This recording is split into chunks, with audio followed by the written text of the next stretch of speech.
नमस्कार. भावना टाइम्समध्ये आपले स्वागत आहे. आज या एपिसोडमध्ये आपण एक हळव्या मनाच्या कविता ऐकणार आहोत. त्यांचा तिसरा काव्यसंग्रह मनाचे किनारे काव्यरसिकांना परिचित आहे. एक हळूवार मनाचा कवी, त्याचं बोलणं, त्याचं वागणं, त्याचं चालणं, त्याचं संपूर्ण राहणं, प्रत्येक गोष्ट त्याची हळवी आणि हळूवार आहे. असे आज कवींना भेटूयात. YK शेख, नमस्कार सर. नमस्कार सर. सर, आपल्या कवितेची सुरुवात म्हणजे चारोळी किंवा काव्यसंग्रह किंवा कसा याप्रमाणे कसं झाला? मी YK शेख, राहणार पारगाव, तालुका दौंड, जिल्हा पुणे. भावना टाइम्सचं मी आभारी आहे, आपण मला बोलवलं. तर मी खेडेगावात राहणारा, शेतीमातीच्या मध्ये जवळून पाहिलेली शेतीमाती. तर तिथे मनोरंजनासाठी काही कार्यक्रम नसायचे. बरोबर. तर तिथे आमच्या गावचा एक तमाशा असायचा, भैवग नाट्य असं. तर तो फ्रीमध्ये असायचा, म्हणजे फुकट पाहायला मिळायचं. तर त्यामध्ये आमच्या गावामध्ये दगडूशंभा पारगावकर हे खूप नावाजलेले तमाशा हे होते, तमाशाभड होता. तर त्यांनी 1962 साली भारत चीन युद्ध चाललं, तर त्यांनी पोवाडा रचला होता, पाकिस्तानी चीन सैतानी हटवा हद्दी पार. म्हणजे असे ते आमच्या गावच समर्पित झालेलं होतं. हो, समर्पित. नंतर नंतर पानशीचं धरण फुटलं होतं. बरोबर. तेव्हा त्यांनी पोवाडा लावला होता, पानशीचं धरण फुटलं, लकडी पुलाची गेली दगडी. म्हणजे असं आमचं गाव आहे. गावाशी आणि आमच्या घराण्यामध्ये ही संस्कृत किंवा लेखनाची शैली ही अशी आली की आमची आई हे हमेशा गाणं असे गुणगुणत असायची. आमच्या शिकलेल्या नव्हत्या, परंतु त्यांना असे गाणी त्यांना खूप येत होती. तर खेडेगावामध्ये कुठं आपलं पाळण्याचं नाही का, पाळण्यासाठी कार्यक्रम असतो, त्याला बारशाचा कार्यक्रम म्हणतात. आणि पंचमीमध्ये, नागपंचमीमध्ये तो सकुरमा बनवतात आमच्या खेड्यामध्ये. तर तो कार्यक्रमाचा मान आमच्या आईला असायचा, आणि तो मान पाटलांच्या हस्ते आईला मिळायचा. तो मान म्हणजे काय मोठा, काही म्हणजे चीज अशी मोठी नव्हती, फक्त पाण्याचा बिडा आणि एक नारळ, आणि तो त्यांना देऊन त्यांच्या हस्ते शुक्रवारचं स्टार्ट व्हायचं. आणि तो मान आई एवढ्या खुशीने घेऊन घरी यायची की जसं आपल्याला खूप राष्ट्रपती पुरस्कार मिळाल्यासारखं. सन्मानच तसा होता. सन्मान तसा होता. आणि तेव्हापासून त्या म्हणजे गाण्याची कला सगळ्या आमच्या घरात रुजली ती. आणि AK सर, गझलकार AK सर, आजकाल त्यांचं महाराष्ट्रामध्ये नाव आहे. उत्तुंग भरारी त्यांनी घेतलेली आहे. सुरेश भटांचे ते शिष्य आहेत. तर त्यांनी त्यांच्या आता जवळजवळ 40 पुस्तकं प्रकाशित आहे. फक्त गझलेचा दिवाण अजून कोणाचाच नव्हता. त्यांचा गझलेचा एक दिवाण निघलेला आहे.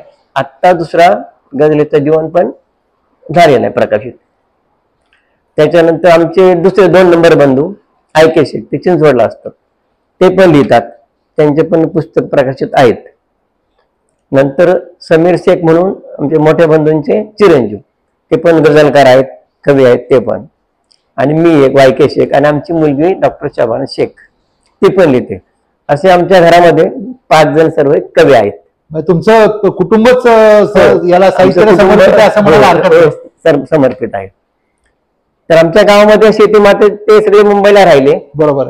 मी गावामध्ये शेती करण्यासाठी गावी राहिलो. आई वडील वृद्ध होते, त्यांच्या सांभाळण्यासाठी कोणी नाही वाटलं. तर ते म्हणले मग ठीक आहे. मी सर्व्हिस माझ्या छोट्या मोठ्या झाल्या. BA केल्यानंतर LLB मी ऍडमिशन घेतलं, परंतु परिस्थिती पुढे काही शक्य झालं नाही परिस्थितीमुळे. नंतर मी सगळं शिक्षण सोडलं, म्हणजे LLB माझी सिम्बोसिसला घेतलं ऍडमिशन. ते अपुरं राहिलं स्वप्न माझं. मग गावामध्ये मी असं किराणा दुकान टाकलं शेवट एक. मग त्यामध्ये मग आमच्या बंधूंचं सहकार्य, त्यांची पुस्तकं व्हायची. तर मला पण त्यामधून प्रेरणा मिळाली, आपण काहीतरी लिहायला पाहिजे. मग मी लिहिले की ते लिहून, त्यावेळेस टायपरायटर वगैरे काय नव्हता, मग ते लिहायचं, मी दुकानामध्ये लावायचो, लोकांना ते आवडत गेलं. अशा करता करता करता बऱ्याच कविता झाल्या.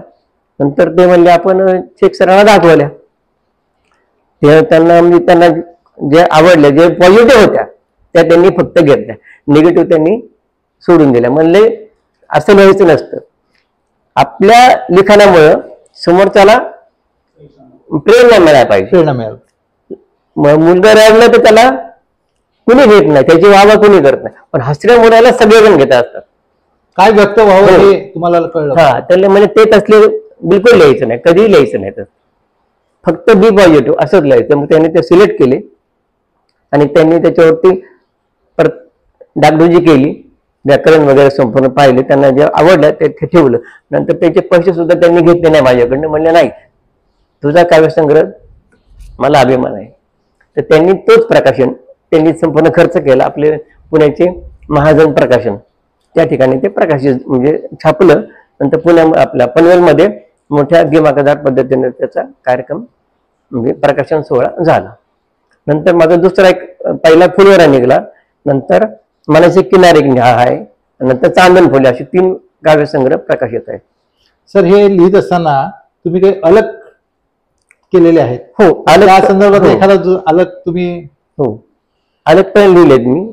अलग म्हणजे काय, अत्यंत लघु कथा, म्हणजे 4 पानाची कथा होत असते, ती तुम्ही 4च ओळीत लिहायची, तिला अलग कथा बनतात. आता रेडिओ FM वरती संसारे सर दर रविवारी कार्यक्रम 1 तासभर घेतात आणि ते अख्खा महाराष्ट्र, दुबई, अमेरिकेतून त्यामध्ये लोकांच्या सहभाग असतो. तर ते माझ्या प्रत्येकाला चान्स देत नाही, ते दर हप्त्याला एकच असते कविता घ्यायची. त्याला ते माझ्या कवितेला अलगला ते मानाचं मुद्रा देतात. हे खूप मोठं बक्षीस ते मिळालेलं असतं. तर असे मी अलग पण लिहिलेत. त्यातली अलग मी 1-2 सादर करतो. त्यातली अलग संसार सरांचं असं म्हणणं आहे की अलगला नाव द्यायचं नसतं कधी, पण तो आपण एसटीत बसतात तर कुठेतरी बोर्ड वाचत पाहिजे ना. बरोबर. त्याचा प्रश्न असतो. त्यांचं असं म्हणणं की अलगला कधी नाव द्यायचं नाही, ते वेगळं. पण माझं असं वैयक्तिक मत आहे की आपण एसटीत बसलं त्यामध्ये नाव वाचून आपण आत बसणार आहे, म्हणून मी माझ्या अलगला नाव देत असतो. तर याचं नाव आहे गुलाब. आता अलग म्हणजे काय, एकदम छोटी म्हणजे मोठी कविता आहे किंवा मोठा तुमचा लेख आहे, तर 4 ओळीमध्ये तुम्ही 4-5 ओळीमध्ये व्यक्त व्हायचं असतं. तर गुलाब आहे. तर व्हॅलेंटाईन डेला त्याने तिला गुलाबाचे फूल भेट दिले. व्हॅलेंटाईन डे आपला आत्ताच झाला साजरा. व्हॅलेंटाईन डेला त्याने तिला गुलाबाचे फूल भेट म्हणून दिले, काटे काढून. गुलाबाचे फूल भेट दिले, काटे काढून. अंध होती ना ती, संपली अलग. 2 शब्दात तुम्ही व्यक्त केलं की काय नेमकं व्यक्त करायचं कविता. हा, का ती अंध होती, सगळ्यांनी तर सगळे दिले असते, पण ती अंध असल्यामुळे यांनी या ठिकाणी त्याचं किती प्रेम आहे ह्याच्यातून संपलं इथं झालं असे. तसं दुसरे एक अलग आहे, त्याचं नाव आत्महत्या आहे. आत्महत्या करण्यासाठी तो नदीवर आला होता. त्याने पाहिले एका बगळ्याने पाण्यातील मासा उचलला. जोरदार तडफड करत त्या माशाने बगळ्याच्या चोचीतून पुन्हा पाण्यात उडी मारली. ते पाहून तो उड्या मारत माघारी परतला. वा, म्हणजे त्याच्या जगण्याला अर्थ कुठून मिळाला, एका फक्त बगळ्याच्या चोचीतनं म्हणजे त्या चित्रामधून त्याची आत्महत्याचा विचार संपला. अशी एक अलग आहे. तर तिसरी एक अलग आहे, डॉक्टर. त्याचं शीर्षक आहे डॉक्टर. बहीण नसलेल्या त्या डॉक्टरने एका अनाथ मुलीच्या डोळ्याचे ऑपरेशन केले व आज भाऊबीजेला तिच्या डोळ्यावरील पट्टी काढताच म्हणाला, ताई मला आता ओवाळ. म्हणजे त्याने पट्टी काढली, त्याला ताई हे नाही, मुली त्याला हे बहीण नाहीये. ऑपरेशन सक्सेस केलं आणि त्या मुलीला त्यांनी काय केलं, बहीणच समजलं. असं मोठं मन आहे. तर दुसरं शास्त्र आहे, माहेरी आलेली मुलगी रडत म्हणाली. माहेरी आलेली मुलगी रडत म्हणाली, आई म्हणजे आईकडे रडत तरी घराने आणलं कुठलं सासरचं. आई तू म्हणतेस त्यांच्या घरात मिसळून जा. आई तू म्हणतेस त्यांच्या घरात मिसळून जा, पण कसं आहे? मुलगी आईला विचारते. आईने काय केलं? आईने तिच्या हातातील ग्लासमध्ये साखर टाकत म्हटले असे. वा, काय छान, उत्तम. फक्त ही साखर त्या दुधामध्ये जशी मिसळली तशी तू त्या साखरला मिसळून जा, संपला विषय. फार सुंदर सर, फार सुंदर. म्हणजे तुमच्या ज्या अलग आहेत खरोखर वाखाणण्याजोग्या, म्हणजे हो. 4 शब्दात संपूर्ण आशय मांडायचा, हो. हे म्हणजे कवीचं खरोखर कौशल्य. तर ह्यासाठी संवत्सर सरांचे प्रत्येक वेळेस मानाचा मुद्रा मिळत असतो. आता आपण 4 वेळेकडे बोलूया. 4 वेळ पण आता जास्त नको, नंतर आपला मेन विषय कविता आहे. हो. हो. तर 4 वेळा एक आता ह्याचं वरती हेडिंग आहे मशाल. मुर्दा डालो जागे व्हा, मुर्दा डालो जागे व्हा, एक दुजाचे धागे व्हा. मुर्दा डालो जागे व्हा, एक दुजाचे धागे व्हा. आया बहिणीसाठी पेटती मशाल व्हा, आई बहिणीसाठी पेटती मशाल व्हा. खरंय. दुसरी आहे भरारी. खचू नको धर पुन्हा उभारी, खचू नको धर पुन्हा उभारी, तूच तुझ्या जीवनाचा कैवारी. खचू नको धर पुन्हा उभारी, तूच तुझ्या जीवनाचा कैवारी. दे झटकुनी मरगळ सारी, दे झटकुनी मरगळ सारी, गरुडा समघे उंच भरारी. वा, गरुडा समघे उंच भरारी. फार सुंदर. अशा ह्या चावडी आहेत. 4 वेळी बस, जास्त नको आहेत. सर, कवितेकडे कसा वळालात मग तुम्ही? कवितेकडे वळायचा योग कसा काय आला तो? कवितेकडे पण मी कॉलेजला असताना कॉलेजमध्ये भित्तपत्रिका नाही का, भित्तपत्रिका चालवतात, त्याच्यामध्ये आपल्या छोट्या मोठ्या कविता लिहित होतो. पण तो जास्त प्रेरणा मिळाली ती शेख सरांच्या कवितांच्या जगला, कविता वाचत गेलो, ऐकत गेलो. मग आपण पण कुठेतरी काय लिहायला पाहिजे. नंतर त्यांचे मित्र म्हणजे शेख सरांचे मित्र पोटे सर, ते अधीक्षक आहेत शिक्षण खात्यामध्ये. परत आमच्या गावचे शिषपाल सर, रानकवी जगदीप सर, तर आमच्या गावचे रावी शिषपाल. आपण कोणा यांचे आदर्श आपण त्यांचे कोण घेत गेलो. बरोबर. आपण आपलं कुठपर्यंत आपण करणार. लोकांच्या ज्यावेळेस आपण ऐकतो त्यावेळेस आपल्याला त्यामधून प्रेरणा मिळते आणि कुठेतरी 4 ओळी 2 ओळी लिहिण्याची आपल्याला ही ऊर्जा मिळते. दुसऱ्याकडनं घेत गेले की आपल्याला बी खजिना मोठा होता. खरं ना. असं झालेलं आहे. मग त्यांच्या कविता आपण घेत घेत घेत किंवा शिकत त्यामधून, किंवा चांदगुडे सर असतील आपले, चांदगुडे सगळ्यांना आदर्श तिकडले आमच्या भागातले आहेत, ते प्रत्येक वेळी मार्गदर्शन करतात. रावेश पण आमच्या हमेशा करतात. रानकवी हे प्रदीप ते आमचे भाऊच आहेत म्हणायचं. आमच्या गावामध्ये असे खूप, म्हणजे तुमचा जो काय म्हणू मित्रांचा संग्रह जो आहे तो इतका साहित्याशी जोडला गेलेला आहे आणि एकमेकांनी देवघेव करायची असते. बरोबर आहे. असं. त्यामुळे कविता हा, तर त्यातली एखादी कविता सर? कविता असे खूप आहेत. आता हे कविता कशी सुचते? कविता म्हणजे काय? हृदयाची छेडलेली तार म्हणजे कविता. खरंय. ते प्रत्येकाकडे आहे. तार प्रत्येक ठिकाणी आहे. फक्त तो छेडायची कशी, कोणता स्वर घ्यायचा, आलाप कोणता घ्यायचा, त्याच्यावर अवलंबून असते. जसं ताऱ्यामध्ये प्रत्येक त्यामध्ये हे आहे काय, करंट आहे, पण किती हॉर्स पॉवरचा आहे. तसं प्रत्येकाच्या हृदयामध्ये कविता आहेत, पण ती जागी करायला पाहिजे. आता बाहेर पाऊस पडलेलाच आहे, पावसाचं वातावरण तयार झालेले आणि सरांनी आता निसर्गाच्या कविता सांगितल्या. तेव्हा आता निसर्गाची कविता आधी घेऊ, नंतर ती सापडली तर ती पण घेऊ. चालेल. त्याचं शीर्षक आहे पावसानं दान दिलं. आणि शेख सरांचं आमचं म्हणणं आहे, धडा असतो. काही लोक धडाच वाचून दाखवतात आणि ती माझी अशी कविता. फरक काय? कवितामध्ये काहीतरी वेगळं पाहिजे. तर त्यांना अशी म्हणून दाखवली धड्यासारखी कविता त्यांना बिलकुल आवडत नाही. कविता म्हणजे कविताच वाटायला पाहिजे. याचं शीर्षक आहे पावसानं दान दिलं. पावसानं दान दिलं ओढणालं नालं, पावसानं दान दिलं ओढणालं नालं, तरारन रान सारं पीक मोप आलं, तरारन रान सारं पीक मोप आलं. गवळणीच्या डोईवर माठाव माठ, अरे गवळणीच्या डोईवर माठाव माठ, सुगरणी खोप्यामध्ये संसार थाट, सुगरणी खोप्यामध्ये संसार थाट. वाताच्या दोरीन हो हो हो, वाताच्या दोरीन खोपा माग पुढे डुल, तरारल रान सार पीक मोप आलं, तरारल रान सार पीक मोप आलं.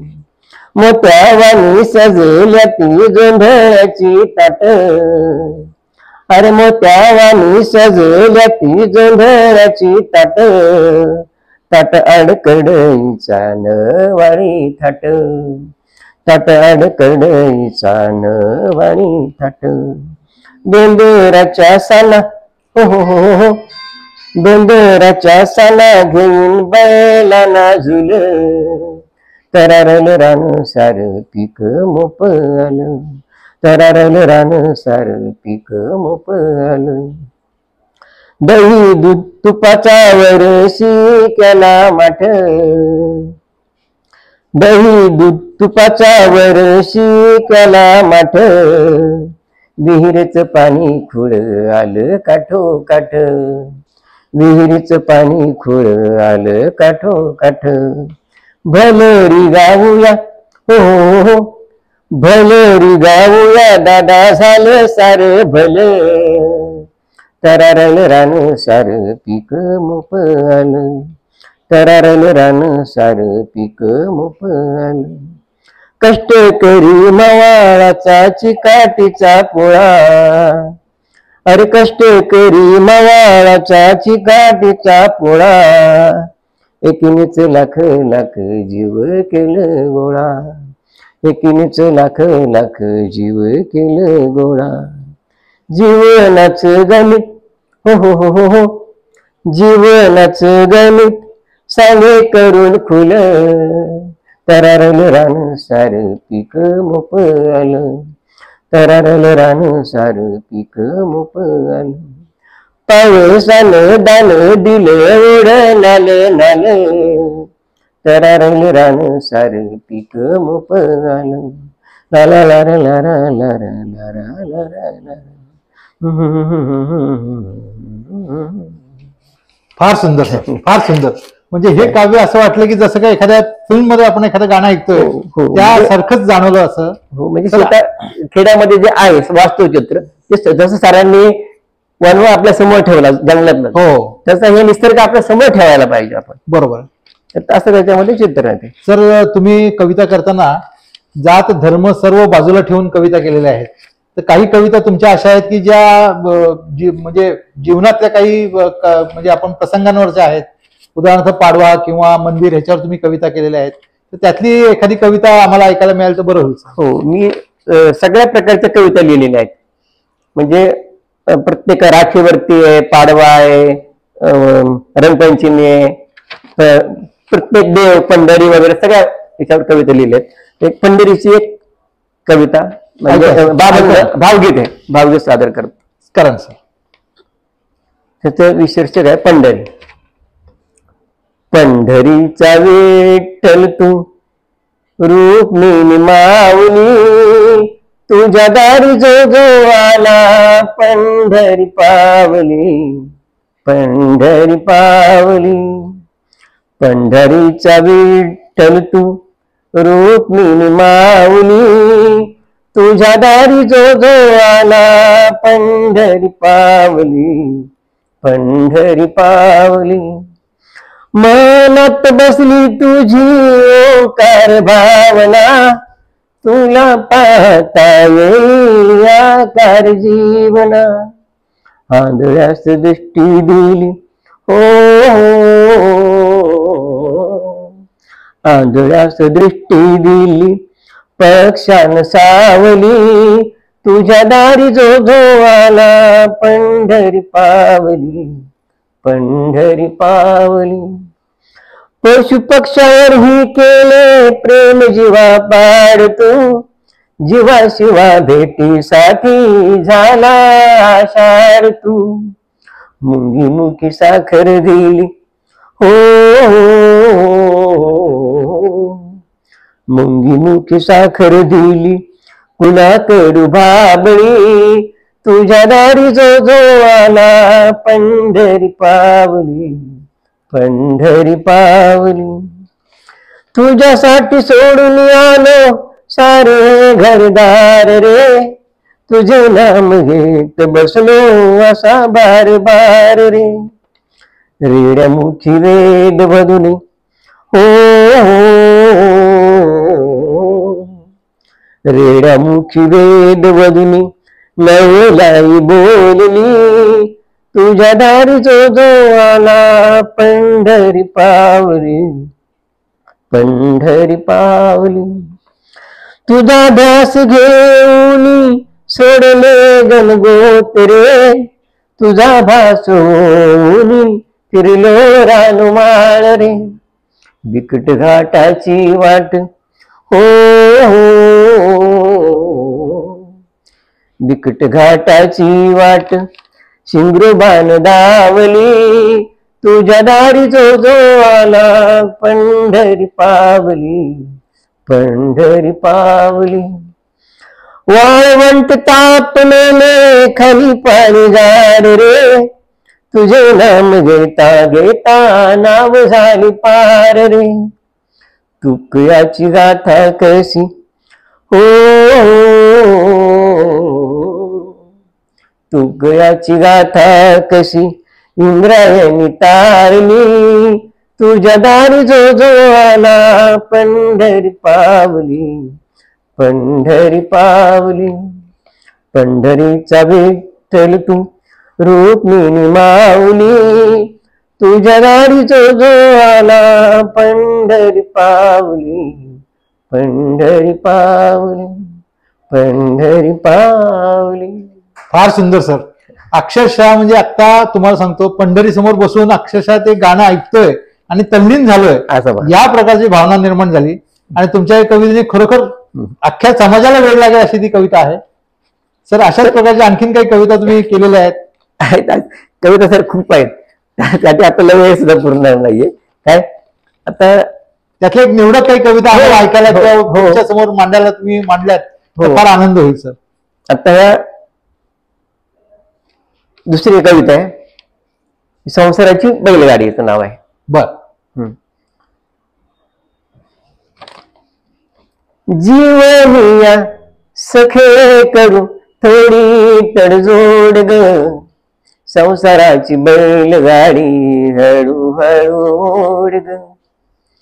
जीवनिया सखे करू थोडी तडजोड ग, संसाराची बैलगाडी हळूहळू ओढ ग, संसाराची बैलगाडी हळूहळू ओढ ग.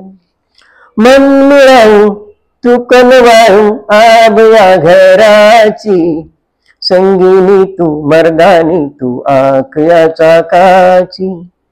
ऊन वारा पावसाचे मानबिन गोड ग, संसाराची बैलगाडी हळूहळू ओढ ग, संसाराची बैलगाडी हळूहळू ओढ ग. संकटात लढण्यासाठी दे मला साथ तू, मुखावरचे हास्यानी दे मला हात तू. खट्टी मिठी काळी मैना तू आंब्याची फोड ग, संसाराची बैलगाडी हळूहळू ओढ ग, संसाराची बैलगाडी हळूहळू ओढ ग. भावामध्ये उंच भिंत कुणी थाटली, माया ममतेची गंगा नदी गोड आटली. भावामध्ये उंच भिंत कुणी थाटली, माया ममतेची गंगा नदी गोड आटली. तुटलेली नाती गोती तू प्रेमाने जोड ग, संसाराची बैलगाडी हळूहळू ओढ ग, संसाराची बैलगाडी हळूहळू ओढ ग. घराण्याची शान तू अन मनाची आरती, समाजात मान तू अन रथाची सारथी. घराण्याची शान तू अन मनाची आरती, समाजात मान तू अन रथाची सारथी. घरासाठी झिजणारी तू चंदनी खोड ग, संसाराची बैलगाडी हळूहळू ओढ ग. जीवनिया सखे करू थोडी तडजोड ग, संसाराची बैलगाडी हळूहळू ओढ ग, संसाराची बैलगाडी हळूहळू ओढ ग. सर, खरोखर तुमच्या गाण्यात असं जाणवतं की तुमचा जो हळुवारपणा आहे, समाजाकडे बघायची दृष्टिकोन जे आहे, समाजाची जी काही मनस्थिती आहे ती तुम्ही अतिशय हळुवारपणे आणि अतिशय मृदूपणे जी मांडलाय, त्याला जो ओढ लागते ना ऐकायची, ती तन्मय अगदी विसरून जातो माणूस. म्हणजे खरंच तर हे समाजात जेव्हा तुम्ही वावरता तेव्हा ह्या अशा कविता मांडता तेव्हा लोकांचा काय प्रतिसाद असतो सर? लोक सरांना माहिती आहे, लोकांना आवडली की लोक डोकावर घेतात. हो, ते तर आहेच. कविता ही कशी कविता भुकेला कशा असतो, पहिल्याचा नसतो कवी, फक्त त्यांचा टाळ्याचा भुकेला असतो. बरोबर आहे, बरोबर. तिकडनं टाळ्या मिळाल्या याचं पोट खूप भरलेलं असतं आणि लोकांची हवा मिळाली बस कविता खुश असतो. कुणीतरी चांगलं म्हटलं तर पुढे लिहिण्यासाठी त्याला हे होतं, प्रेरणा मिळते. पण हे सर तुम्ही ज्या पद्धतीने मांडताय कविता, ज्या पद्धतीने तो हळुवारपणा, तो सौम्यपणा आणि तो काय म्हणतो तो श्वास जो आहे समाजाचा, ज्या पद्धतीने तुम्ही मांडलेली आहे, त्या मांडणीमध्ये एक वेगळे पण जाणवतंय. ते कसं काय तुम्हाला सुचलं? समाजात वावरताना त्याचं निरीक्षण करावं लागतं आपल्याला. कुठल्याही गोष्टीचं निरीक्षण केलं की मग त्याचे धागेदोरे असे मिळत जातात आणि ते धागेदोरे मग कविता म्हणजे काय असतं, एक बाईचं किंवा लेखकाचं कवीचं एक अपत्य असतं. बरोबर. आता प्रत्येक बाईला अपत्य, सगळ्या जगात बाईला विचारलं तुझं मूल, ते जगातलं सर्वात श्रेष्ठ ते काय म्हणणार, माझं मुलाचं म्हणणं. खरंय खरंय. तसं कवीला आपली कविता म्हणजे सर्वात श्रेष्ठ वाटते. खरंय. परंतु ज्यावेळेस त्या मुलाला ती काजळ पावडर करते, त्याला आंघोळ घालते, स्वच्छ करते आणि कपडे घालते, पैंजण घालते आणि सगळ्याने नंतर ते डोळ्यात टीट लावते, त्यावेळेस ती आता म्हणते, आता पहिला तिचा मुलगाच होता की हो, आणि आता पण तिचाच मुलगा आहे, परंतु तिने समाज पुढे कसे मांडण्याची पद्धत कशी आहे, तसं हे कविता नंतर असे शिवून यमक, काफिया म्हणजे गझल असेल तर काफिया, रदीप किंवा कवितामध्ये म्हणजे शब्द त्याची मीटर असे जुळत गेलं किंवा दुसऱ्यांच्या आपल्याला ऐकत गेले. मंगेश पाडकर, जगदीश खेबुडकर आहेत, म्हणजे मोगे आहेत, म्हणजे खूप त्या लोकांचा आदर्श घेत गेलो. कुठेतरी आपण शिवत गेलो कविता की त्याची सुंदर कुठेतरी घरट सुगरणीच तयार होत. सर, एखादी गझल तुम्ही केलेली असेल? गझल आहेत तर एखादी ऐकायला मिळाल तर फार बरं होईल, कारण बाकीचं तुमचं गझलच आहे. गझल माझे एखादी छोटीशी गझल ऐकायला मिळाल तर 2-4 शब्द तरी आनंद होईल. त्यांना उशीर होता, कोटे रुसून झाले, कोटे रुसून झाले. त्यांना उशीर होता, कोटे रुसून झाले, कोटे रुसून झाले. पण तेच दूर जाता, खोटे हसून झाले, पण तेच दूर जाता, खोटे हसून झाले. अशी आहे, आता मला ते आठवत नाही संपूर्ण. सर, तुम्ही बारामतीच्या आपल्या लता खरे त्यांच्यावर एक कविता केलेली आहे. हो, त्यांना भेटायचा तुम्हाला योग आला तर त्याच्यावर तुम्ही एक कविता केलेली आहे. त्याचे 4 शब्द ऐकायला मिळाले तर बरं वाटेल, कारण ती एक जिद्दी व्यक्तीची कविता आहे, प्रेरणा मिळते त्यांच्या याच्यातनं, जीवनातनं. तर त्याच्याविषयी तुम्ही काही कविता लिहिलेली आहे तर ती ऐकायला. त्या लता खरे त्यांची जे म्हणजे पहिली म्हणजे हे कधी ओळख वगैरे नव्हती, पेपरमध्ये पाहिलं, आता तर युट्यूबला पाहिलं की त्यांचं सगळं चरित्र त्या ठिकाणी येतं. मग त्या बाईने वयाच्या 60च्या 65 वर्षी म्हणजे आपल्या पती आजारी असताना पतीच्या एका जिद्दीसाठी पतीला मी दवाखान्यात नेऊन त्याला नीट करून घरी आणणार एवढी जिद्द तिने मनात ठेवली आणि तिच्याकडे पैसे काय नव्हते. मग त्यांनी त्या ठिकाणी ते पाहिलं की आपण ह्या शर्यतीमध्ये आपण भाग घ्यायला हवा आणि आपण बक्षीस काढायला हवं. कधी न पाहिली 9 वारी काष्टा घातलेली बाई ती पदर खोचते, पायामध्ये काय नाही, उन्हाळा भरपूर असतो आणि डांबरे रस्ता, हातापायाला त्या फोड येतात आणि ते जिद्दीने पळते, शर्यतीत भाग घेते त्या वयात आणि भाग घेत नाही तर त्या ठिकाणी ते बक्षीस काढते.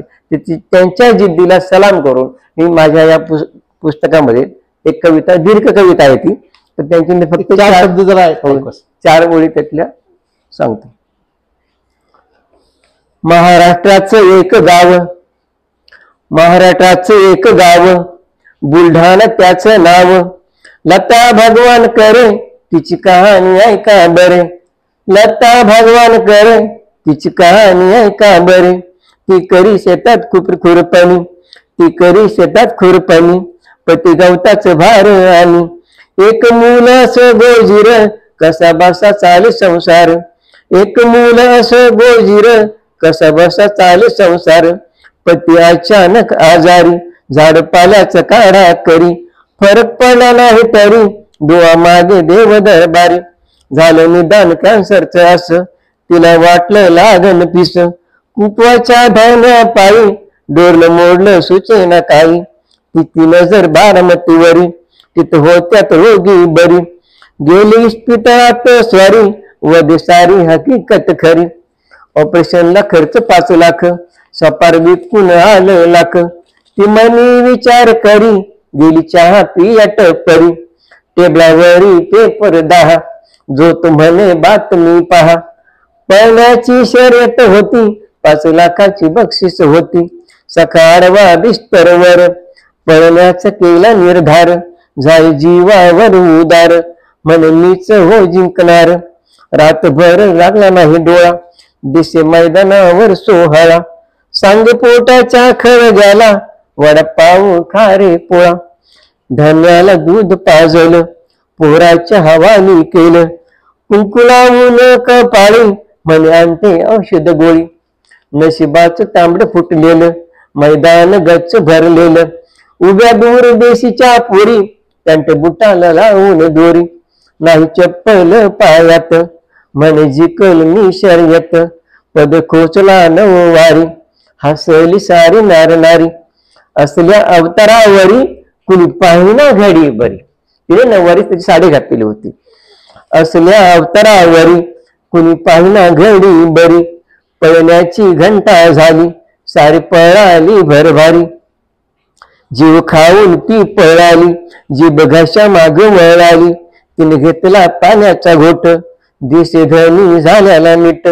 धुंदीत पळाली, बिचकली एका वळणी, ठेच काढून घेतली लोळणी, फुटली गुडघ्याची धमनी.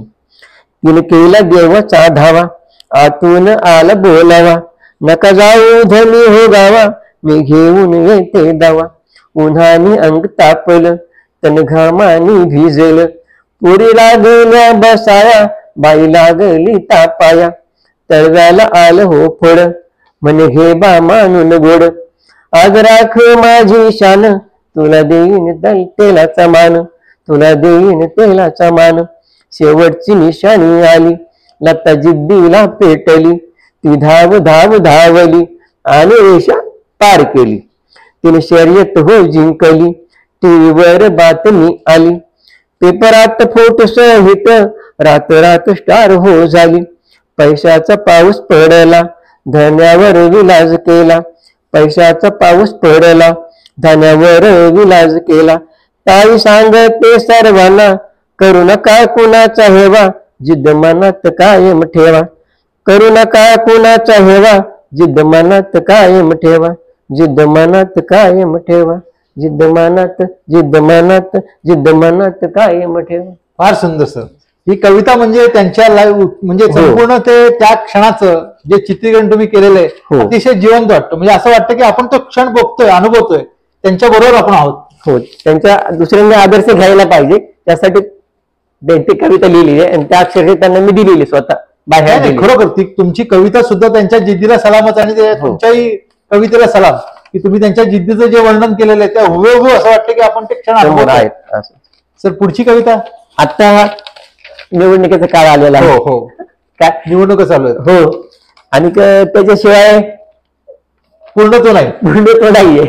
तर ही निवडणुकीवरती आत्ता लिहिलेली आहे कविता. याचं शीर्षक आहे निवडणूक आली. चौकात चौकात गर्दी झाली. चौकात चौकात गर्दी झाली. अरे भाऊ निवडणूक आली. अरे भाऊ निवडणूक आली. तंबाखू बरोबर मावा आला. सिगारेट संगे गोवा आला. तंबाखू बरोबर मावा आला. सिगारेट संगे गोवा आला. पाण्याने जीभ लाल झाली. अरे भाऊ निवडणूक आली. अरे भाऊ निवडणूक आली. शहरातून खोके आले. सर तुमच्या पुण्यातून नाही बरे का. नाही शहरातून खोके आले. अनोळखी बोके आले. शहरातून खोके आले. अनोळखी बोके आले. गल्लीतून वर्दे झाली. अरे भाऊ निवडणूक आली. अरे भाऊ निवडणूक आली. काळा पैसा बाहेर आला. घामाचा पैसा फेल गेला. काळा पैसा बाहेर आला. घामाचा पैसा फेल गेला. दिवाळीची चंगा झाली. अरे भाऊ निवडणूक आली. अरे भाऊ निवडणूक आली. सुकी ओली पार्टी झाली. तरुण पोरे बेवडे झाली. सुकी ओली पार्टी झाली. तरुण पोरे बेवडे झाली. सज्जनांची कोंडी झाली. अरे भाऊ निवडणूक आली. अरे भाऊ निवडणूक आली. नात्या गोत्यात फळी झाली. जवळची नाहक गळी गेली. नात्या गोत्यात फळी झाली. जवळची नाहक गळी गेली. भाऊ बहीण बळी गेली. अरे भाऊ निवडणूक आली. अरे भाऊ निवडणूक आली. इकडची तिकडे गेली. इकडची तिकडे गेली. तिकडची इकडे आली. हनुमान उडी झाली. अरे भाऊ निवडणूक आली. अरे भाऊ निवडणूक आली. लाखाचा भाव फुटला. उमेदवाराचा पैसा आटला. लाखाचा भाव फुटला. उमेदवाराचा पैसा आटला. लोकशाहीची गोची झाली. अरे भाऊ निवडणूक आली. अरे भाऊ निवडणूक आली. अरे भाऊ निवडणूक आली. अक्षरशः आत्ताच्या प्रसंगावर किंवा आत्ताच्या परिस्थितीवर तुम्ही अशी मार्मिक कविता केलेली आहे की जी प्रत्येकाला लागू पडते आणि प्रत्येकाने त्याच्यावर सखोल विचार करायला पाहिजे की निवडणूक आल्यानंतर काय घ्यावं आणि काय द्यावं. प्रश्नच नाही की आत्ताची जी निवडणूक होणार आहे त्यात योग्यच व्यक्ती योग्य पद्धतीने काम करणार आहेत. आताची परिस्थिती बदललेली आहे आणि तुमची ही मार्मिकता कदाचित काही लोकांना सुधारायचा वाव मिळेल असं आपण घेऊयात. प्रश्न. सर पुढची कविता कशावर आहे. आता आमचं मोठं कुटुंब आहे. मी 2 मुलं आहेत. 2 सुना आहेत घरी. फॅमिली सगळे आहे. तर आमच्या सुनबाई म्हटलं सगळ्यावर तुम्ही कविता लिहिलेल्या आहेत. आईवर लिहिली, बापावर लिहिली, बहीण भावावर लिहिली. म्हणजे आमच्यावर नको का काय. म्हणजे ठीक आहे. म्हणजे ते एक मला आव्हान होतं. त्यांनी केलेलं आव्हान होतं खरं. मग ठीक आहे म्हणलं तुमच्यावर पण कविता करूया. मग असे 1, 2, 3 म्हणजे महिने गेले. नंतर ती कविता पूर्ण झाली.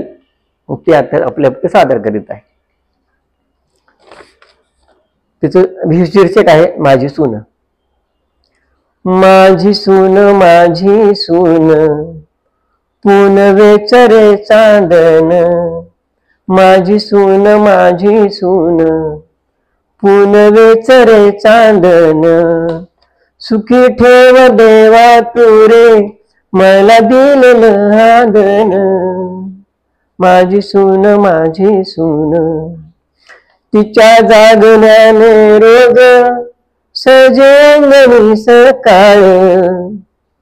तिच्या हसण्याने घरी नाचे बागडे दुपार. माझ्या सुनेच्या हाताचा स्वयंपाक असा छान. 5 पक्वान बनवी अशी बाई सुगरण. 5 पक्वान बनवी अशी बाई सुगरण. माय ममता उरात किती गाऊ गुणगान. माया ममता उरात किती गाऊ गुणगान. तिच्यामुळे फुले फळे कुटुंबाची बाग छान. तिच्यामुळे फुले फळे कुटुंबाची बाग छान. काळजाची खुट्टी लेक हसत सासरी गेली. तिचे संस्कार वेचित सून माझी लेक झाली. तिचे संस्कार वेचित सून माझी लेक झाली, घरोघरी देवा द्यावी सदगुणी अशी सून, घरोघरी देवा द्यावी सदगुणी अशी सून, व्हावे घराचे मंदिर शुभ गुणी पाय गुण, व्हावे घराचे मंदिर शुभ गुणी पाय गुण, शुभ गुणी पाय गुण. फार कमी लोक असतात की जे आपल्या सुनेला लेकी समान मानतात आणि ते व्यक्त करताना तुम्ही इतके भावूक झालात की मला खरोखर असं वाटतं की खरोखरी असं एक नातं असावं की जे सासू आणि सासू आणि सुनेचं आपण बघतोच नेहमी, पण सासऱ्याचं आणि सुनेचं हे जे लेकी आणि वडिलांचं जे नातं तुम्ही आज व्यक्त केलं त्यात खरोखर म्हणजे आपलेपणा वाटला आणि ते एक सध्या एकत्र कुटुंब पद्धती कमी होत चालली. हो, सुनेला त्याच्यावर ही अशी कविता व्यक्त होणं म्हणजे आजच्या समाजाला खरं यातनं खूप काही घेण्यासारखं आहे की तुम्ही जे काही व्यक्त झालात की जे काही सुनेविषयी तुम्ही मांडलं ते खरोखर वाखाणण्याजोगं आहे सर. हा सर, मला वाटतं काय प्रत्येक घराने म्हणजे सासऱ्याने आणि सासूने लेख गेली, सून आपली लेख म्हटली की कुठला प्रश्न राहणार नाही, प्रश्नच मिटतील. खरोखर सर, बाकीचे सगळे 100 प्रश्न फक्त तिला लेख म्हणा संपले, 100 प्रश्न मिटले तुमचे, फक्त एकच लेख शब्द घ्यायचा संपलं. सर, तुम्ही आज आमच्या स्टुडिओमध्ये आलात, आम्हाला मुलाखत दिली, आपल्या भावना व्यक्त केला आणि अतिशय उत्स्फूर्त आणि अतिशय हळूवार कविता मांडल्यात, त्याबद्दल मी आपले भावना टाइम्स तर्फे आभार मानतो आणि शुभेच्छा देतो की पुढील वाटचालीत आणि अशी उत्तरोत्तर तुम्ही कविता लिहावेत आणि परत आम्हाला मुलाखत द्यावी अशी आम्ही आशा व्यक्त करून धन्यवाद सर. धन्यवाद सर.